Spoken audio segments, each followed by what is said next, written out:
Hello and welcome to A Push News. I'm your host, Chris. Today we're going to look at 5 stories relating to 1840 reforms. And now to Patricia, live in a Shaker community. Cool, that one was good.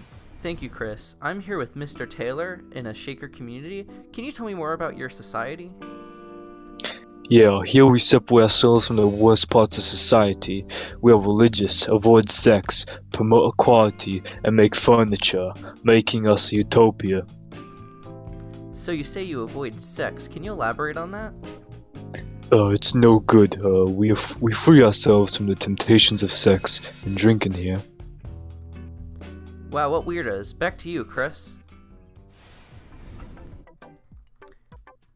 Thank you, Patricia. And now we have an exclusive interview with Joseph Smith, the founder of Mormons.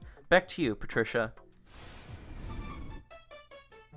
Thanks, Chris. I'm here in a Mormon community with Joseph Smith. Tell me more about yourself. Thank you, Patricia. This all began when I first started receiving messages from God and his angels, which eventually led me to New York, where I received an ancient record from an angel known as Moroni that I translated into the Book of Mormon. Now, some people called me crazy and, began prosecuting me and my people. So, oh my God.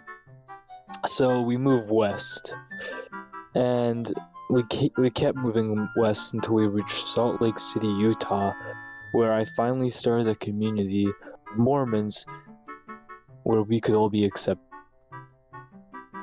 Wow, what an inspiring story. In America, there's lots of anti-Mormon violence since your views are so off the mainstream. Do you ever fear for your own safety or the members of your community? Back to you, Chris. Up next, we have more stories involving the Second Great Awakening. Patricia? Thank you, Chris. The Second Great Awakening is seeing a resurgence of religion. Some estimates say that the number of prime ministers has increased from 2,000 to 40,000. How astonishing. I'm here with Hank, a Christian citizen. Hank, do you mind telling us why the Christian reform appeases you? This new reform of Christianity promotes individual choice for salvation and a more personal relation with Jesus Christ. It also promotes sobriety, industry, and self-independence. Thank you, Hank. And now we have Colin, an Irish immigrant, to tell us his perspective. Colin?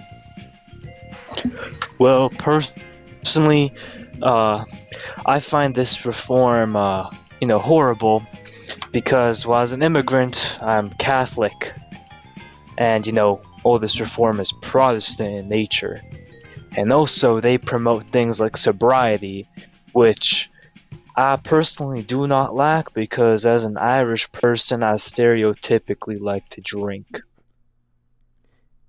Thank you, Colin. And now back to Chris.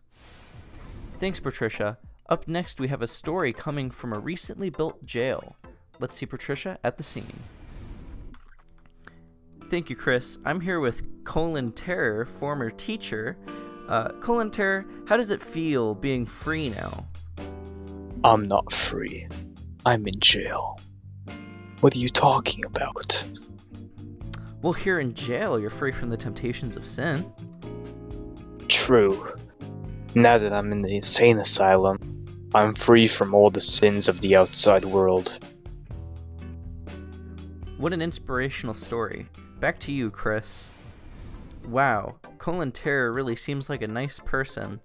Anyways, up next we have stories at schools. Many schools are being built because of the new movements. Thank you, Chris. I'm here at Sun Lake High School to talk with Horace Mann about common schools. Horace Mann, why do you think common schools are important? Well, I think common schools are important because it allows us to teach our poor youth about morals, which will allow them to compete with the rich and, not be exploited by them. Horseman, how do you feel about the opposition of beliefs from more Southern views and parents? I understand that many parents don't want their children to be taught by the government on issues such as morals. However, many of these parents are also arguing that they don't want their children to be taught by anti-slavery people or things like that. So these parents have an underlying agenda. Thank you, Horseman. Now for an alternative perspective. I want them blacks to be educated. Well, thank you, Patricia. Those were our 5 stories for the day. Thank you for listening.